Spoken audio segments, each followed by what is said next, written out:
આપણું કરંટ લઈને ચાલે.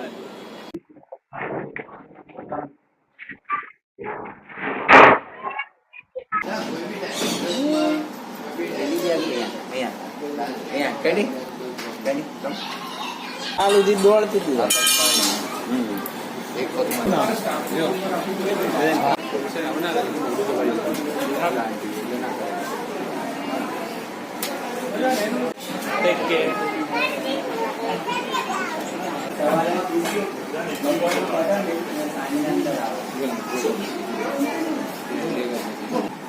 મારું નામ વિરાટ દેવડા છે ને આ સંસ્થાનું નામ છે ધ ગોડ ગિફ્ટ ફાઉન્ડેશન. આ મેં 2020માં ચાલુ કરી હતી એઝ એ સ્ટ્રીટ એનિમલને ફીડિંગ માટે. લેકિન જેમ જેમ હું આ એનજીઓ ઓર્ગેનાઇઝ કર્યા પછી જેમ જેમ પ્રોબ્લેમ નજર આવી કે એનિમલ્સમાં બહુ બધી ડિફિકલ્ટીઝ છે, તો અમે 2020 પછી અમે એક શેલ્ટર ઓર્ગેનાઇઝ કર્યો જેની અંદર બધા પેરાલિસિસ એનિમલ, બ્લાઇન્ડ્સ એ બધાઓને અમે એક પ્લેસ આપ્યો કે એમની લાઈફની અંદર કોઈ આગળ લાઈફ નથી. કેમ કે સ્પાઇનલ વગેરે ડેમેજ થયા પછી આ બ્લાઇન્ડ થયા પછી જાનવરની જિંદગી આગળ કોઈ હોતી નથી. તો એવી જ રીતના આ સંસ્થા અમે બનાવી છે. આજની તારીખની અંદર ગાંધીનગરની નિયર બાયમાં જેટલા બી પ્લેસીસ છે, જો 30થી 40 કિલોમીટરના એરિયામાં હોય, અહીંયા સુધી માણસ ફોન કરીને અહીંયા સુધી માણસ લઈ આવે છે જાનવરોને બચાવવા માટે. ને કઈ વાર એવું બી હોય કે કઈ એનિમલ્સ એવા હોય જો ક્રિટિકલ કન્ડિશનમાં હોય તો એમની સર્જરી બીજી બી અહીંયા અવેલેબલ છે. આ ગાંધીનગરનું ફર્સ્ટ એનિમલ સેન્ટર છે. ત્યાં તમને as a rescue, treatment, facility, વોલેન્ટિયરિંગ બધી સુવિધા કરી છે.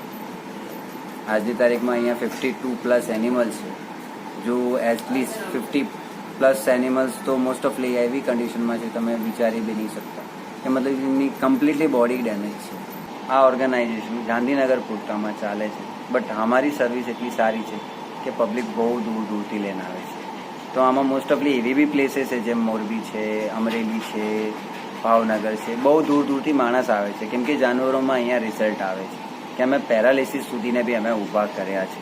અને અમારો પ્રયત્ન છે કે જ્યાં સુધી થઈ શકે અમે જાનવરોને મદદ કરશું.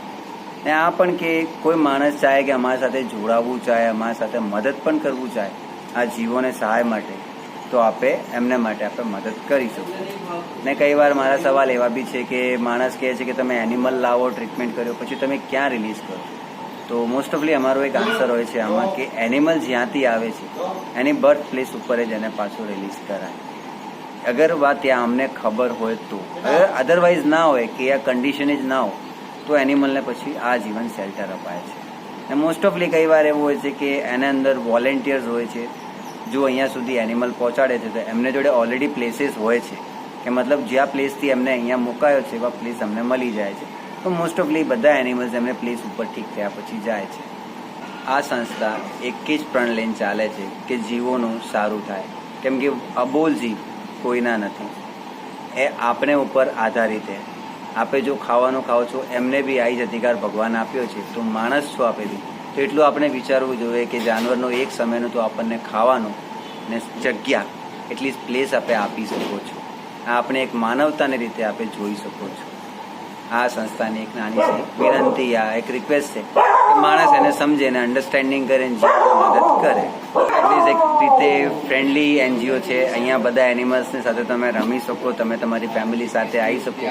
ચાહે તમે વીકેન્ડ મનાવવા માટે જે પિકનિક ઝોન ગોતતા હો છો એવી જ રીતના તમે અહીંયા પણ પિકનિક મનાવવા આવી શકો છો. અહીંયા બધા એનિમલ્સના અલગ અલગ નામ છે. કોઈનો ડાન્સર છે, ડેઝી છે, કેન્ડી છે. આ બધા ફ્રેન્ડલી ડોગ્સ છે જેને અબેન્ડન કરેલા છે યા પછી એમના માલિકે છોડેલા છે યા પેરાલિસિસ છે.